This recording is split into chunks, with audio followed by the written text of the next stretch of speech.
Depuis sa création jusqu'en 2011, Pixar c'était un sans faute. L'aventure a commencé avec Toy Story en 1995, le tout premier long métrage entièrement en 3D. Et à partir de là, tout s'enchaîne. Mille et une pattes, Monstres et compagnie, Le Monde de Nemo, Les Indestructibles, Ratatouille, Wall-E, Là-haut, Toy Story 3. À chaque sortie, le studio repoussait ses limites aussi bien techniquement qu'émotionnellement. Et c'est à ce moment-là que Pixar a été vu comme le studio qui savait mieux que personne faire passer de l'émotion. Mais ce qui faisait également la force de Pixar, c'était leur capacité à surprendre. Ils pouvaient raconter l'histoire d'un rat qui cuisine, d'un vieux monsieur qui part en voyage avec des ballons ou même de robots amoureux. Et à chaque fois, ça marchait. Ils réussissaient à toucher aussi bien les enfants que les adultes, avec des films qui avaient toujours plusieurs niveaux de lecture. En 2010, ils frappent un énorme coup avec Toy Story 3, une suite qui réussit à être aussi émouvante que les originaux, et qui clôture la trilogie de manière presque parfaite. Tout le monde était d'accord, Pixar, c'était intouchable.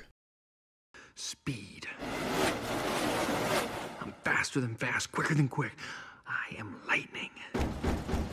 Hey, Lightning, you ready? Entre-temps, un film sur les voitures est sorti, Cars, en 2006. Et déjà, ce film faisait un peu figure d'ovni dans la filmographie Pixar. Là où le studio nous avait habitués à des histoires qui touchaient tout le monde, des jouets, des monstres, des poissons ou même des super-héros, Cars paraissait plus américano-américain dans son ADN. L'histoire est simple. Flash McQueen, jeune star arrogante des circuits, se retrouve coincé à Radiator Springs, un petit village oublié de la mythique route 66. Et c'est là que le film révèle son vrai propos, ralentir, redécouvrir la valeur du temps et comprendre que la gloire ne vaut rien sans les liens humains. Ou plutôt, sans les liens mécaniques. Et visuellement, c'est une claque. Le désert, les reflets sur les carrosseries, les voitures, Pixar avait créé une Amérique nostalgique à la fois moderne et en voie de disparition. Et même si en France le film a été reçu tièdement, aux États-Unis il est devenu culte, surtout chez les plus jeunes. Sauf que là où Cars a vraiment explosé, c'est dans tout ce qu'il y avait autour. Jouets, produits dérivés, attractions dans les parcs Disney, on parle de plusieurs milliards de dollars. Cars est rapidement devenu une des franchises les plus rentables du studio. Mais malgré ses critiques, le premier Cars avait un vrai cœur, une philosophie, une atmosphère et un message. Et franchement, j'aime profondément ce film, et j'en ferai une vidéo dédiée parce que j'ai trop de choses à dire. Mais aujourd'hui, c'est pas de celui-là qu'on va parler, parce qu'en 2011, Pixar décide de revenir avec une suite, Cars 2, et là, c'est un choc. Plutôt que de reprendre la nostalgie, la lenteur et la philosophie du premier film, le studio fait un virage à 180 degrés, fini Radiator Springs à la route 66. Cette fois-ci, on part autour du monde. Japon, Italie, Londres, Paris, l'univers de Cars s'ouvre à l'international. Et visuellement, c'est une claque. Sauf que Pixar ne s'arrête pas là. Le studio change aussi totalement de genre. On ne suivra plus vraiment une histoire de course ou de rivalité sportive, mais un film d'espionnage. Oui, avec des espions, des gadgets, des complots mondiaux et un méchant à démasquer façon James Bond. Et surtout, le héros n'est plus vraiment Flash McQueen, mais Martin, la dépanneuse maladroite. Et c'est exactement ce qui a divisé. Pour certains, c'était une audace incroyable, pour d'autres, une erreur monumentale. Résultat, Cars 2 devient rapidement le mouton noir de Pixar, considéré comme leur premier vrai raté. Mais est-ce que cette réputation est vraiment méritée? Et bah, c'est ce qu'on va voir aujourd'hui. Mais avant de commencer à en parler, n'hésitez pas à vous abonner à la chaîne et à lâcher un petit pouce en l'air, ça m'aiderait beaucoup. Mais sur ce, commençons à parler du vilain petit canard de Pixar, Cars 2. Ok, on se remet dans le contexte. On était des enfants quand le premier Cars est sorti et on a dû attendre 5 ans pour avoir une suite. Et quand Cars 2 débarque en 2011, l'attente était énorme. Et c'est là que le choix des scénaristes avait choqué tout le monde. Cette fois, Flash McQueen était invité à participer au World Grand Prix, donc une course internationale qui traverse Tokyo, l'Italie et Londres. Et sur le papier, ça vendait du rêve. Des nouvelles voitures, des décors incroyables et une compétition mondiale. Et franchement, le visuel était au rendez-vous. Le film était tout simplement bluffant. Mais très vite, on comprend que l'histoire ne va pas se concentrer uniquement sur les courses, parce qu'en parallèle, notre bon vieux Martin se retrouve embarqué dans une mission d'espionnage digne de James Bond. Il fait équipe avec le bon vieux Phil McMissile, un agent secret trop stylé, et Holly Shiftwell, une recrue des services secrets britanniques qui deviendra plus tard sa petite copine. Ensemble, ils doivent déjouer un complot autour d'un nouveau carburant propre, menacé par ceux qui veulent protéger le pétrole. Résultat, le film mélange deux histoires. D'un côté, la rivalité de McQueen sur les circuits, et de l'autre, une enquête pleine de gadgets, de poursuites et de scènes d'action à la James Bond, où Martin devient le héros malgré lui. Et visuellement, c'est impressionnant. Pixar nous emmène partout. Les néons de Tokyo, Big Ben à Londres, chaque décor est bourré de détails et les scènes d'action vont à 200 à l'heure. Sauf que voilà, malgré tout ça, Cars 2 s'est fait démonter. Pour Chronique Disney, c'était clair. Pixar, intouchable depuis 11 ans, venait de signer son premier vrai échec. Le site accuse le film d'être sans imagination, pensé uniquement pour vendre du merchandising. Et le plus dur, c'est qu'il vise directement John Lasseter, le créateur de Pixar et du premier Cars, en disant qu'il avait oublié l'essentiel, sans une bonne histoire, il n'y a pas de bon film.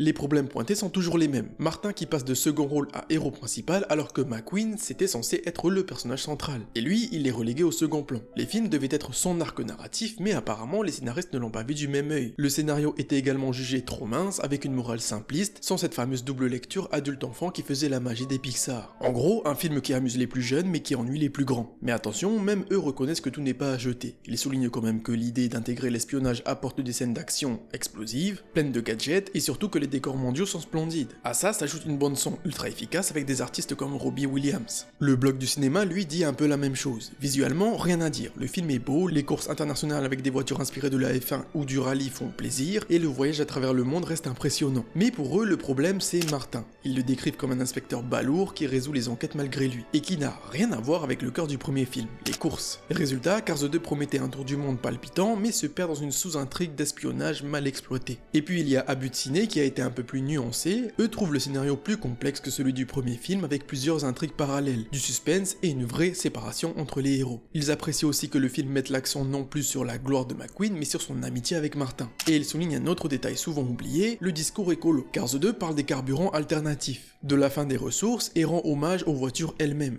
Un peu comme Toy Story rendait hommage aux jouets. Bref, à sa sortie, Cars 2 s'est pris une pluie de critiques. Trop commercial, trop brouillon, trop centré sur Martin, pourquoi un film d'espion? Pour beaucoup, c'était clairement le premier gros raté de Pixar, voire le pire film de la saga encore aujourd'hui. Maintenant, est-ce que c'est un mauvais film pour autant? Eh ben moi, je pense que non.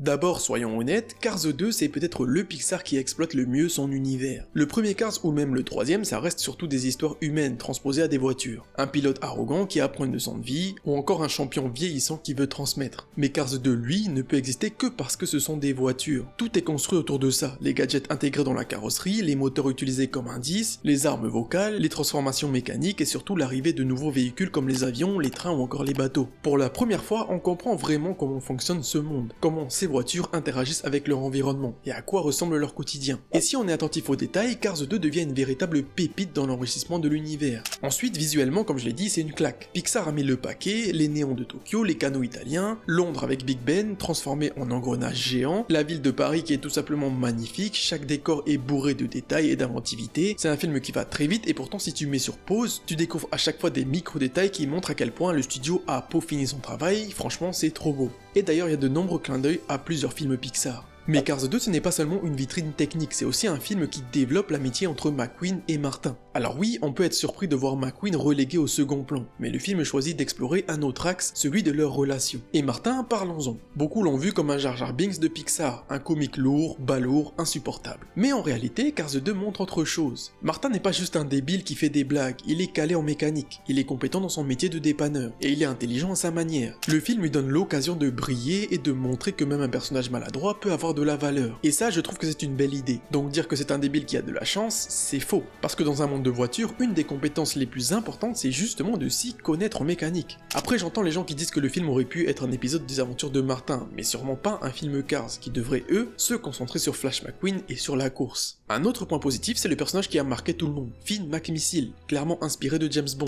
C'est un espion classe, équipé de gadgets incroyables qui apporte une vraie énergie au film. Ses scènes d'action sont mémorables et c'est un ajout qui élargit l'univers de Cars dans une direction totalement inattendue. Et parlons justement des scènes d'action. Pour moi, c'est l'un des gros points forts du film. Pixar a réussi à mettre en scène des scènes d'action dignes d'un blockbuster hollywoodien, mais avec des voitures. Poursuite, explosion, combat, infiltration, tout est fluide, dynamique, et ça marche du début à la fin. C'est presque absurde de se dire qu'on est en train de regarder des bagnoles se battre comme des espions, et pourtant ça fonctionne. On a quand même eu des scènes de karaté qui sont restées crédibles, alors qu'on parle de voitures, et je trouve ça génial. Alors évidemment, si tu regardes Cars 2 uniquement pour retrouver les courses de NASCAR et l'ambiance contemplative du premier film, tu vas être déçu. Et c'est normal, parce que ce n'est pas du tout ce que Pixar voulait faire. Avec cette suite, le studio a choisi de prendre un virage radical. Au lieu de répéter la formule du premier film, ils ont décidé d'explorer un autre genre, celui du film d'espionnage, et forcément ça a surpris. Quand tu attends une suite centrée sur la course et sur la rivalité, et qu'on te balance des gadgets, des complots mondiaux et une dépanneuse transformée en espion malgré lui, le choc est brutal. Et en vrai, je faisais partie de cette team. Surtout quand on réfléchit au potentiel du film, centré sur la course. Je veux dire qu'on a toutes sortes de voitures aussi incroyables les unes que les autres, et on a même des caméos comme Lewis Hamilton, des circuits exceptionnels dans le monde entier, donc ouais, c'est sûr que ça peut être déceptif quand on n'a pas exploré ça à fond.